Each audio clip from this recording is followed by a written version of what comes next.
નાણામંત્રી કનુભાઈ દેસાઈની વિધાનસભા ગૃહમાં જાહેરાત છે વધુ 2 નગરપાલિકાઓ બનશે। મહાનગરપાલિકાઓ પોરબંદર છાયા નગરપાલિકા બનશે અને મહાનગરપાલિકા નડિયાદને મહાનગરપાલિકા જાહેર કરાઈ છે। પંકજભાઈ દેસાઈની વિધાનસભામાં રજૂઆતને ધ્યાનમાં લઈ અને મહાનગરપાલિકાની જાહેરાત પંકજ દેસાઈએ વિધાનસભા ગૃહમાં સરકારનો આભાર માન્યો છે। નડિયાદ નગર મહાનગરપાલિકાની જાહેરાત કરાતા લોકોમાં પણ ખુશીનો માહોલ છે। કે નગરપાલિકાને મહાનગરપાલિકા બનાવવાથી નડિયાદને ખૂબ મોટો ફાયદો થવાનો છે।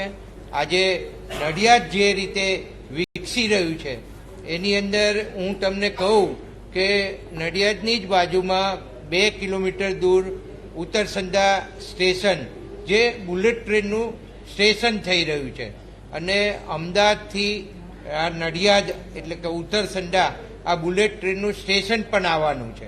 એટલે આવનારા દિવસોની અંદર જે નડિયાદનું ડેવલપમેન્ટ થવાનું છે એની અંદર આ મહાનગરપાલિકા બનવી ખૂબ જરૂરી હતી। ગુજરાત સરકાર દ્વારા આજે વિધાનસભાની અંદર નડિયાદના ધારાસભ્ય પંકજ દેસાઈની માંગણીને ધ્યાનમાં લઈ નડિયાદ મહાનગરપાલિકાને જાહેર કરવામાં આવી છે। વાત કરવામાં આવે તો નડિયાદ મહાનગરપાલિકા સાથે પોરબંદરની પણ એક મહાનગરપાલિકા જાહેર કરવામાં આવી છે।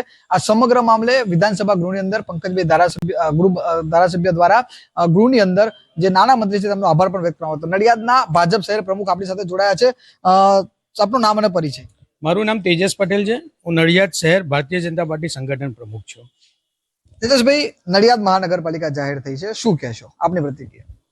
સર્વપ્રથમ તો નડિયાદ શહેર જે છે એ સરદાર સાહેબની જન્મભૂમિ છે।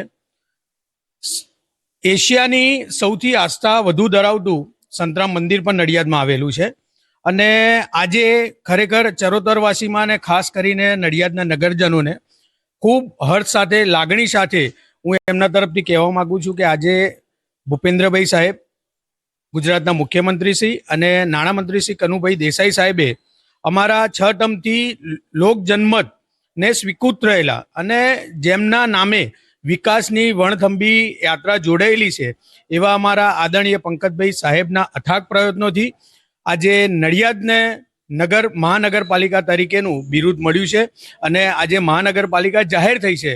એ બદલ અમે સરકારશ્રીનો અને સમગ્ર સરકારનો આભાર માનીએ છીએ। નડિયાદને મહાનગરપાલિકા બનવામાં જે વિકાસ હતો એ વણથંભ્યો એ આજે ખૂબ જ વિકાસની કેડી કંડારશે અને આજુબાજુના ગામડાઓ જે મહાનગરપાલિકામાં જોડાશે એમનો પણ ખૂબ વિકાસ થશે। એટલે આજે નડિયાદના સમગ્ર નગરજનો દ્વારા હું સરકારશ્રીનો પંકજભાઈ સાહેબનો ખૂબ ખૂબ આભાર માનું છું કે આજે અમારું જે વર્ષો જૂની માગણી હતી એ આજે સંતોષાઈ છે, એ બદલ ખૂબ ખૂબ આભાર। ચોક્કસથી વાત કરવામાં આવે તો જે પ્રકારે મહાનગરપાલિકાની જાહેરાત થતા જ જે નડિયાદના નાગરિકો છે તેમના પણ ખુશી જવાઈ છે। જિલ્લા શહેર ભાજપ પ્રમુખ આપણી સાથે જોડાયા હતા, તેમને પણ જણાવ્યું કે નડિયાદ મહાનગરપાલિકાથી નડિયાદના વિકાસનો વેગ મળશે। નડિયાદની અંદર નડિયાદ એટલે સરદાર પટેલની જન્મભૂમિ કહેવાય છે, સંતરામ મહારાજનું પણ સાનિધ્ય આવેલું છે। ત્યારે આ જ્યારે પહેલા લિસ્ટમાં જ્યારે નડિયાદ મહાનગરપાલિકા જાહેર કરવામાં નથી આવી ત્યારે અહીંના ધારાસભ્ય પંકજભાઈ દેસાઈ દ્વારા સમગ્ર મામલે રજૂઆત કરવામાં આવી હતી। તેને ધ્યાને લઈ આજે મહાનગરપાલિકા જાહેર થઈ છે ત્યારે નડિયાદવાસીઓમાં પણ ખુશીનો માહોલ જોવા મળી રહ્યો છે। ઉમંગ પટેલ, ન્યૂઝ 18 ગુજરાતી, નડિયાદ, ખેડા। આ તરફ પોરબંદરની છાયા નગરપાલિકા બનશે મહાનગરપાલિકા। નાણામંત્રીએ વિધાનસભા ગૃહમાં કરી છે જાહેરાત અને કનુભાઈ દેસાઈએ વિધાનસભામાં જાહેરાત કરી। ધારાસભ્ય સહિત તમામે આભાર વ્યક્ત કર્યો। અને શહેરી વિકાસની માગણી સમયે મેં રાજ્ય સરકાર પાસે માગણી કરી હતી કે 7 મહાનગરપાલિકા બનાવવામાં આવી એમનો કોઈ વાંધો નથી, પરંતુ પોરબંદર જે મહાત્મા ગાંધીની જન્મભૂમિ છે અને પોરબંદર જિલ્લાનું વડું મથક છે, એ ઉપરાંત નડિયાદ જે સરદાર સાહેબની જન્મભૂમિ છે અને જે ખેડા જિલ્લાનું વડું મથક છે, આ બંને નગરોને મહાનગરપાલિકા આપવા માટેની મેં રજૂઆત કરી હતી। આજરોજ આપણા મુખ્યમંત્રી ભૂપેન્દ્રભાઈની આગેવાનીમાં નાણામંત્રી કનુભાઈ દેસાઈ દ્વારા વિધાનસભામાં ઠરાવ કર્યો કે પોરબંદર અને નડિયાદ 2 મહાપાલિકા બનવામાં આવશે। તો પોરબંદર છાયા નગરપાલિકા ગાંધીભૂમિ છે, તો આ ખૂબ સરસ નિર્ણય છે, એને અમે પોરબંદરની જનતા વતીને પ્રમુખ તરીકે અમે ખૂબ જ આવકારીએ છીએ।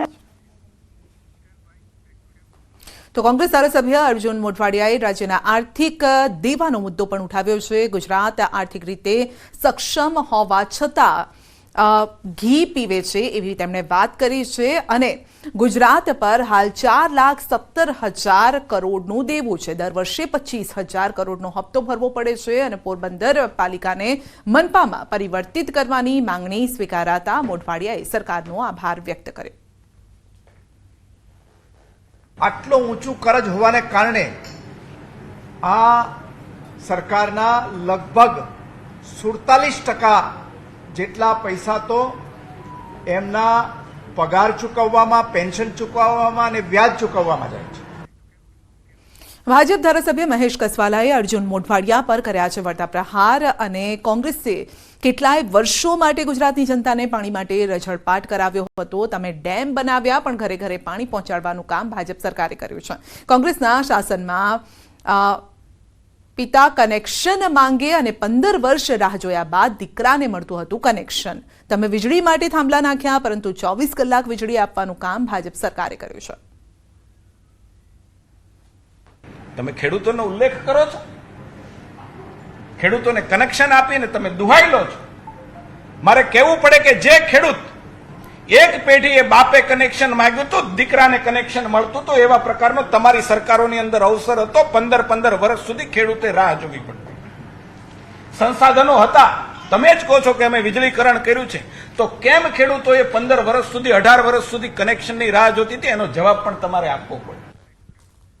સાબરમતી નદીના પ્રદૂષણ અંગે ધારાસભ્યના આક્ષેપ છે. સાબરમતી પ્રદૂષણમાં 3જા નંબર પર છે. કોર્પોરેશન અને જીપીસીબી પર શૈલેષ પરમારના આક્ષેપ.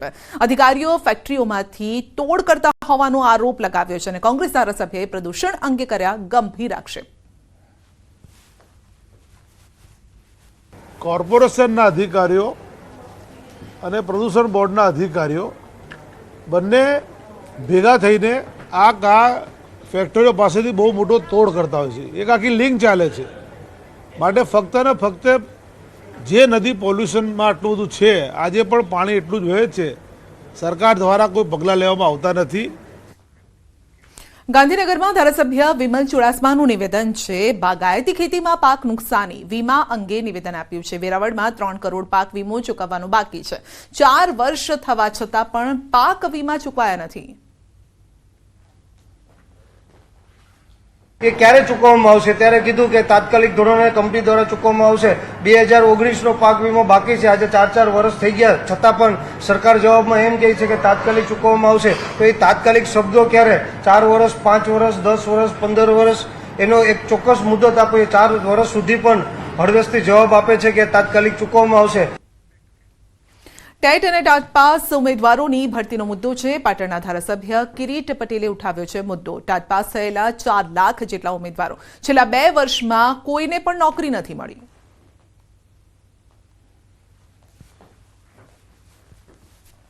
કુલ 3,97,000 એટલે કે 4 લાખ જેટલા ઉમેદવારોએ ટાટની પરીક્ષા આપી અને એની સામે જે ભરતી થઈ એની અંદર માત્ર ટેટ 1ની અંદર 2300 અને ટેટ 2ની અંદર 3378 2022ની અંદર ભરતી કરવામાં આવી. 2023ની અંદર એક પણ ટેટ ટાટ પાસ થયેલા ઉમેદવારની ભરતી કરવામાં નથી આવી.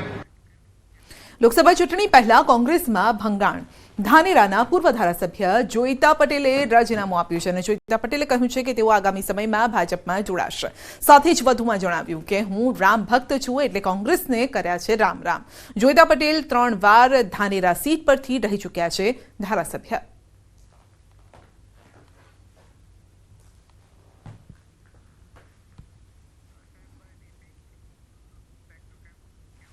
બનાસકાંઠામાં પડતર માંગણીઓને લઈને આશા વર્કર બહેનોએ કર્યા છે ધરણા. મોટી સંખ્યામાં આશા વર્કર બહેનોએ રેલી યોજી કલેક્ટર કચેરી પહોંચી 50% ટોપ વધારો અને અન્ય માંગણીઓને લઈને પ્રદર્શન કર્યું છે. 500થી પણ વધુ આશા વર્કર બહેનોએ સૂત્રોચ્ચાર કર્યા છે અને આશા વર્કર 1 માસથી હડતાલ પર હોવા છતાં તેમની માંગણીઓ હજુ સુધી પણ નથી સંતોષાઈ. રજૂઆતો જો નહીં સ્વીકારવામાં આવે તો અચોક્કસ મુદ્દતની ભૂખ હડતાલ પર ઉતરવાની ચીમકી પણ આપી છે.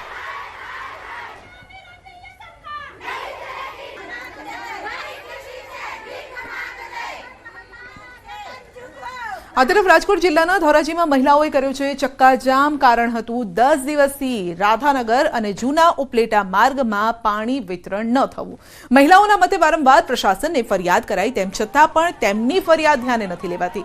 અંતે મહિલાઓએ પિત્તો ગુમાવ્યો અને અધિકારીઓને જગાડવા રસ્તા પર ચક્કાજામ કર્યો.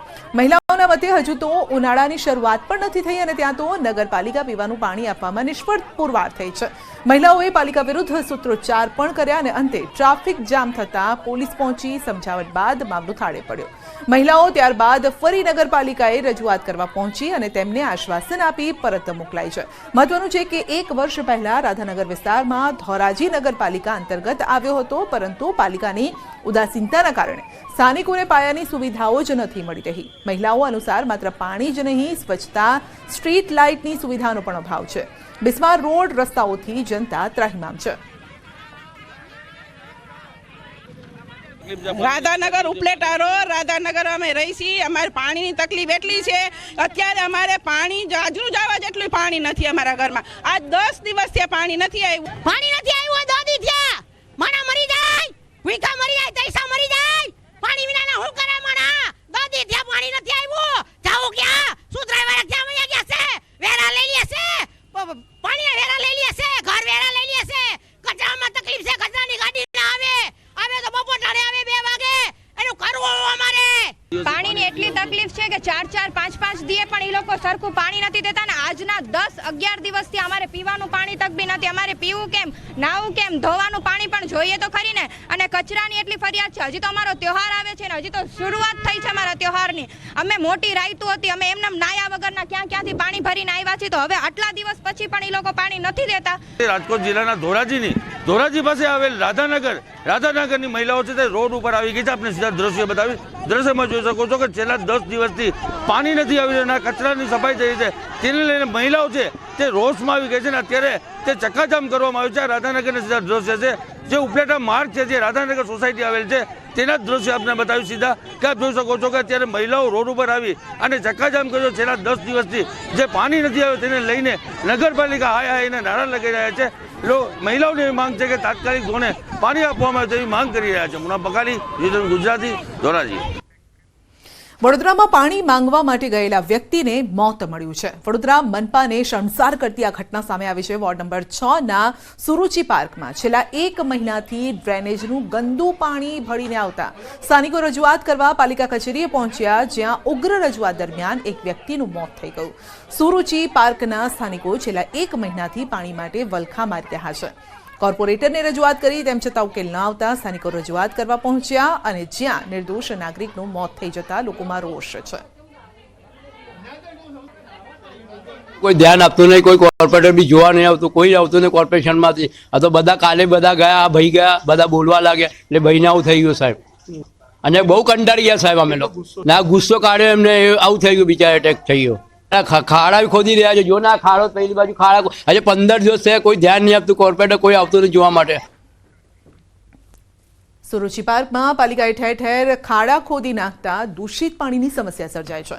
અહીં મોટાભાગના લોકો સિનિયર સિટીઝન હોવાથી પાણી ભરવા જઈ શકે તેમ નથી અને બીજી તરફ રજૂઆત છતાં કોર્પોરેશન ટેન્કરથી પાણી નથી પહોંચાડી રહ્યું. શુદ્ધ પાણી આપવામાં નિષ્ફળ ગયેલું તંત્ર ગંદકી હટાવવામાં પણ નીરસ છે. વિસ્તારમાં ઠેર ઠેર ગંદકીનું સામ્રાજ્ય છે અને ત્યારે તંત્રના પાપે અહીંના લોકો નરકાગાર જેવી સ્થિતિમાં રહેવા મજબૂર બન્યા છે.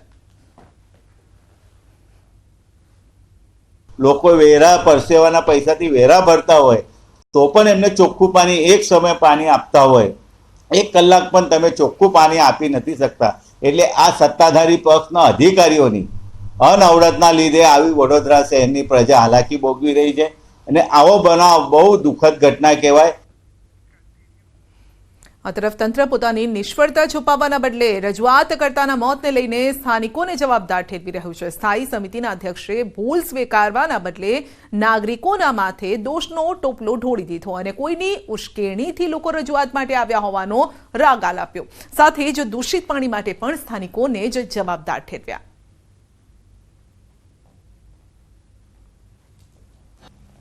બનાવની તપાસ ચાલી રહી છે. કોઈ અધિકારીનો વાંક ગુનો હશે તેમની પર પણ સ્ટેપ લેવામાં આવશે. ઉચ્ચ લેવલના અધિકારીઓને આ બાબતમાં ઇન્વોલ્વ કરવામાં આવ્યા છે. પીડીઓ હોય, કમિશનર હોય, ડીવાયએમસી હોય, ડિસ્ટ્રીબ્યુશનના હેડ હોય, એરિયાના જે ડેપ્યુટી એન્જિનિયર છે, એક્ઝિક્યુટિવ એન્જિનિયર છે, તમામને કડક સૂચના આપવામાં આવે છે કે વહેલા વહેલી તકે આ પ્રોબ્લેમનું સોલ્યુશન 24-48 કલાકમાં કરવામાં આવે.